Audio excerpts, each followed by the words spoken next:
Several years ago, a thoughtful energy guy and clean technica reader here in Poland reached out to me on LinkedIn and asked about what we might be able to do to advance electric vehicles in Poland.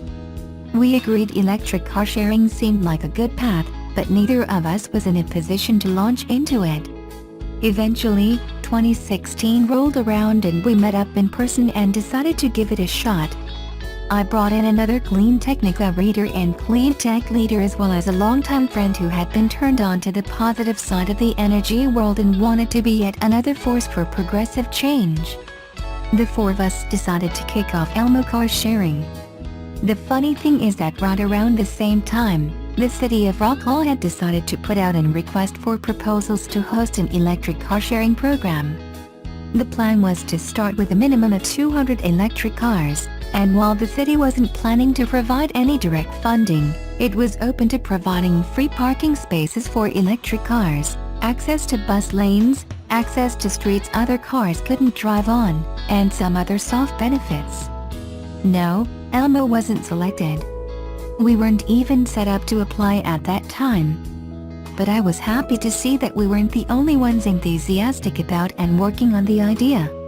Interestingly, right after the Wrocław RFP, Poland's two biggest cities, Warsaw and Krakow, reportedly started to pursue the same. Though, I haven't heard where those efforts have landed, so I need to ask around and write a follow-up if something is moving forward. In any case, that's all a long intro to note that Wrocław now has an electric car sharing program loaded with 200 Nissan LEAFs.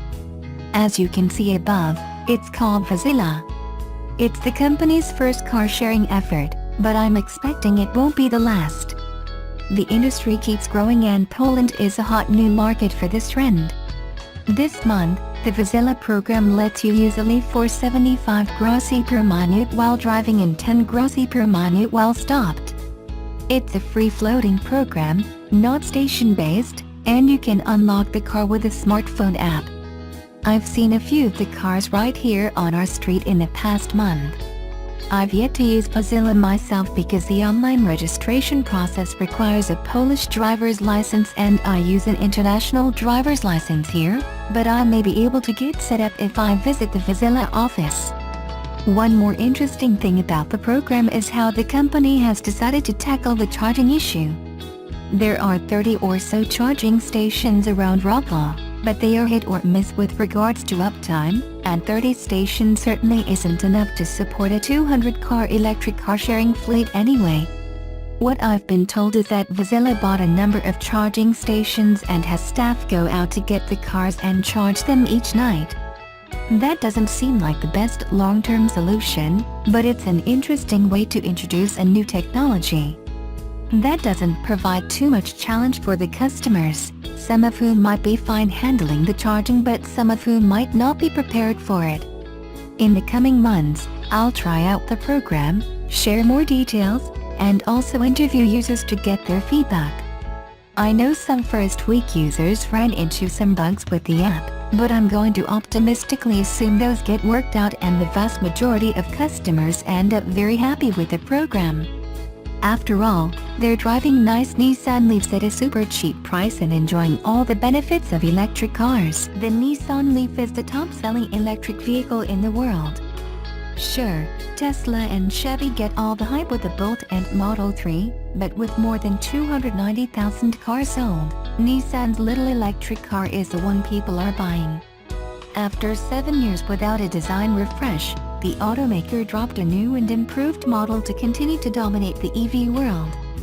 Although, that task will be a lot tougher thanks to increased competition. The new LEAF starts at $30,000 and has a 150-mile range. That's really what everyone wants to know, so let's get it out of the way. Besides traveling farther on the road, the car is an all-around improvement over the outgoing version. It has a stiffer chassis, better steering, a way better design and Nissan's first foray into semi-autonomous driver. When it comes range, the LEAF sits between the likes of Honda's Clarity EV and the Hyundai Ioniq EV, which hover around the 100-mile mark, and the 200-mile plus Chevy Bolt and Tesla Model 3. That said, at 150 miles, Its range is better than most in the increasingly crowded EV market. The closest real competitor is the Volkswagen e-Golf, with a 125-mile range and roughly the same starting price. But the Leaf has a secret weapon: Nissan's aforementioned semi-autonomous ProPilot assist system. While Nissan is a bit late to the semi-autonomous game, ProPilot is a solid system on par with nearly every other automaker's combination of lane keep assistance and adaptive cruise control. While it performed marvelously on the highway, it also did a bang-up job on Napa's backroads, something none of these systems is really made for, but is a good indication of how well they read lane markings. The vehicle stayed within its lane at or slightly above the speed limit and even around corners sharper than those found on the average highway. Unfortunately, we never encountered stop-and-go traffic, but the adaptive cruise control was able to track the vehicle ahead of it at a line for a stop sign. ProPilot is an impressive start for the company. But while the car is great at keeping itself between lanes, the technology upgrades seemed to stop once the company got to the 7-inch capacitive touch center display. The automaker's infotainment system, Nissan Connect, isn't that great to begin with, and the Leaf is saddled with a low-resolution display that makes it difficult to read media information, and the feed from the backup camera look like it's covered in Vaseline. Yes, it works, but it's not pretty to look at. Fortunately, it supports CarPlay and Android Auto as standard. Thankfully, driving the car is a sharper experience. The Leaf kicks out 147 horsepower with 236 pounds of torque, which delivers quick bursts of speed off the line and while driving. But it's not sustainable. After a few seconds you're reminded you're in an economy EV. Considering that most buyers will be using it in urban areas where swift, small bursts of acceleration are all they really need, it's not so much a ding as a reality check. On the efficiency end, during our drive with the Leaf, the 150-mile stated range seems pretty much on par with our experience. I drove the Leaf 118 miles through winding mountain roads on a single charge.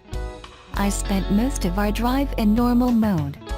I also tested the vehicle's eco mode and the e-pedal one-pedal driving system. I returned the car with a 9% charge or about 14 miles left on the battery. The test was held on and around the rural mountain roads near the town of Calistoga, north of San Francisco. In my daily commuting life, driving through San Francisco, I'd more than likely use the e-pedal system extensively. It brings the car to a gentle stop when you lift your foot off the accelerator.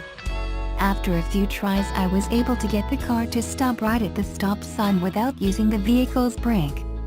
That was more of a personal win than anything else. Nissan says that e-pedal will keep the car stationary on up to a 30% grade.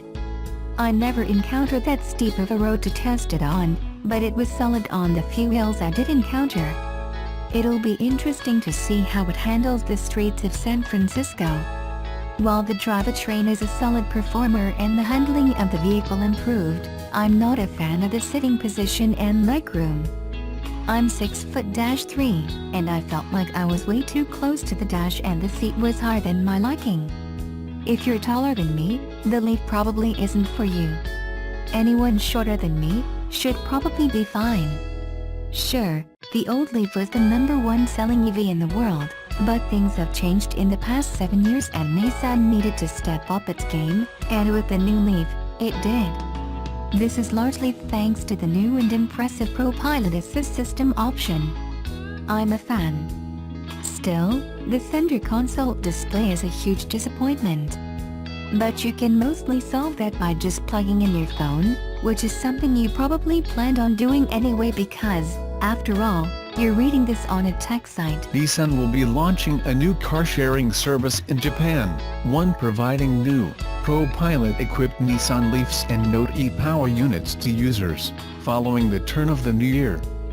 The new car-sharing service is apparently devoid of monthly membership fees and is intended mostly to introduce consumers to the company's new semi-autonomous driving tech and series hybrid tech, with an aim of boosting sales of the models mentioned above. To be more specific about the launch date, The new eShare Mobi car-sharing service will launch on January 15, 2018. Member enrollment is open as of this month, though.